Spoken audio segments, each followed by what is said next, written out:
Bismillahirrahmanirrahim. Assalamualaikum warahmatullahi wabarakatuh. Jumpa lagi di channel saya Andrea Dili Brilian. Nah, kesempatan kali ini saya akan membagikan terkait proses penyaluran atau pencairan BSU tahun 2022. Nah, perlu diketahui bahwa program bantuan subsidi upah gaji BSU 2022 diberikan hanya satu kali teman-teman kepada pekerja buruh sebesar Rp600.000 yang memenuhi syarat. Pastikan teman-teman memenuhi syaratnya teman-teman, seperti WNI, kemudian juga terdaftar sebagai peserta BPJS Ketenagakerjaan sampai dengan Juli 2022, kemudian gaji paling banyak 3,5 juta, bukan anggota PNS TNI Polri, serta belum menerima program Kartu Prakerja, program Keluarga Harapan, dan BPUM. Nah, selanjutnya untuk mekanisme penyaluran atau pencairannya saya akan jelaskan teman-teman. Nah, untuk proses penyaluran ataupun pencairannya seperti yang dibagikan oleh Kemnaker di sini dijelaskan untuk proses penyaluran atau pencairannya BSU tahun 2022.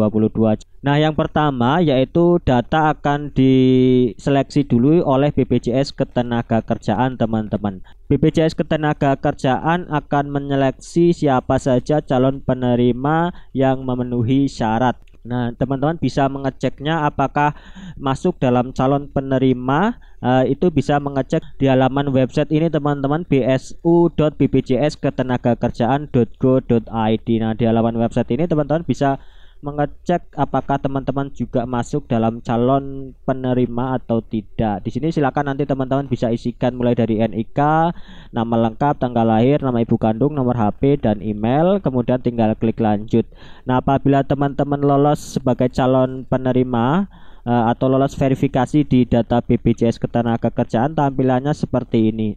Anda lolos verifikasi BPJS Ketenagakerjaan sebagai calon penerima bantuan subsidi upah BSU. Untuk validasi selanjutnya akan dilakukan oleh Kemnaker. Proses validasi dan validasi dilakukan sesuai dengan Permenaker nomor 10 tahun 2022.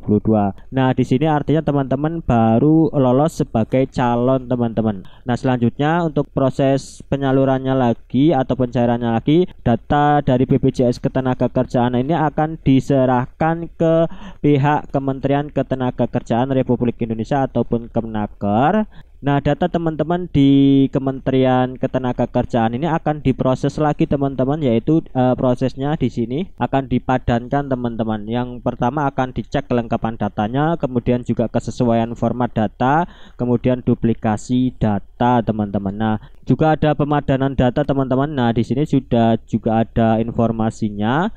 Setelah menerima data calon penerima BSU 2022 dari BPJS Ketenagakerjaan, jadi pihak Kemnaker akan memadankan data. Nah, di sini seperti apakah teman-teman terdaftar sebagai penerima program Kartu Prakerja atau tidak, dipadankan dengan data PMO Prakerja. Apakah teman-teman terdaftar sebagai penerima PKH atau tidak, akan dipadankan dengan data Kementerian Sosial. Kemudian teman-teman akan dicek juga apakah menerima BPUM atau tidak, akan dipadankan dengan data Kementerian Koperasi dan UKM. Kemudian apakah teman-teman juga sebagai anggota PNS, TNI ataupun Polri, akan dipadankan dengan data BKN dan Kementerian Keuangan. Nah, karena kan apabila teman-teman masuk dalam penerima program-program bantuan ini, teman-teman kemungkinan tidak bisa mendapatkan BSU karena dalam persyaratan teman-teman yaitu belum menerima program Kartu Prakerja ataupun program Keluarga Harapan dan juga bantuan produktif usaha mikro. Nah, setelah melalui proses pemadanan data dan juga verifikasi ataupun validasi di Kementerian Ketenagakerjaan,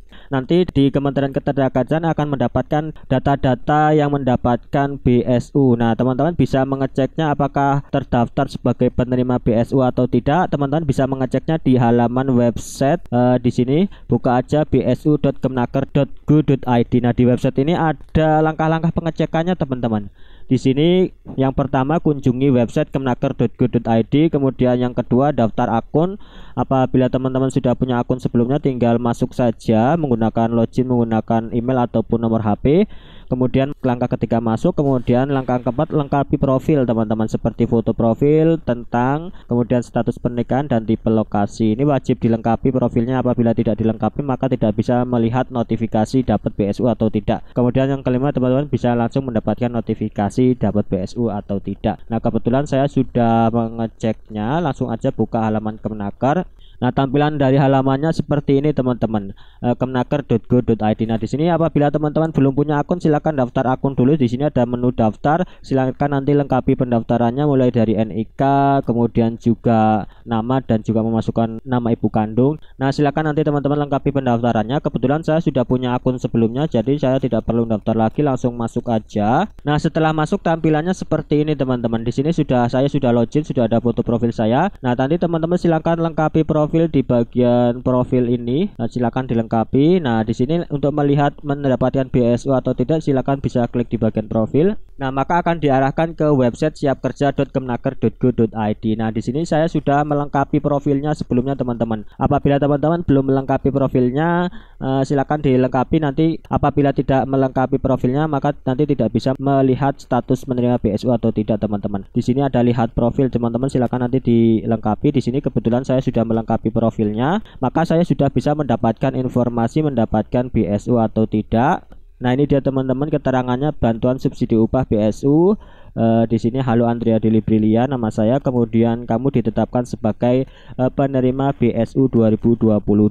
Di sini mohon bersabar, dana BSU akan segera disalurkan. Di sini artinya saya sudah mendapatkan informasi bahwa saya sudah ditetapkan teman-teman sebagai penerima BSU, bukan calon lagi. Kalau di data BPJS Ketenagakerjaan sebelumnya saya baru calon penerima, tapi di data Kemenaker saya sudah ditetapkan teman-teman sebagai penerima BSU.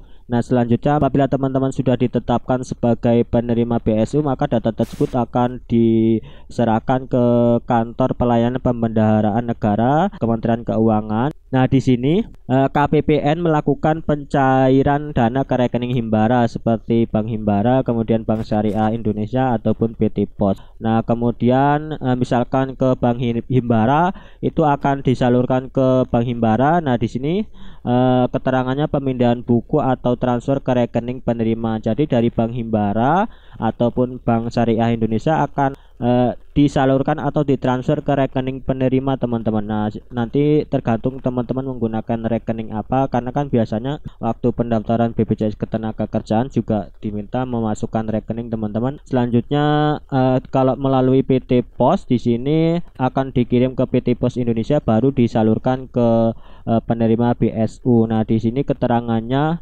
melakukan pembukuan rekening pos giro secara kolektif untuk seluruh penerima BSU, menyalurkan langsung ke penerima BSU dengan cara yang pertama, penerima datang langsung ke kantor pos. Yang kedua, petugas pos datang ke komunitas atau perusahaan. Yang ketiga, diantar langsung ke rumah penerima BSU. Nah, ini yang melalui PT Pos teman-teman. Nah, itu dia teman-teman untuk proses penyaluran atau pencairan BSU 2022. Silakan teman-teman bisa mengeceknya dulu baik di BPJS Ketenagakerjaan ataupun di Kemenaker untuk mendapatkan kepastian dapat atau tidaknya. Kalau sudah ditetapkan teman-teman tinggal tunggu saja, nanti dananya akan masuk ke rekening. Mohon bersabar saja teman-teman, yang penting sudah ditetapkan.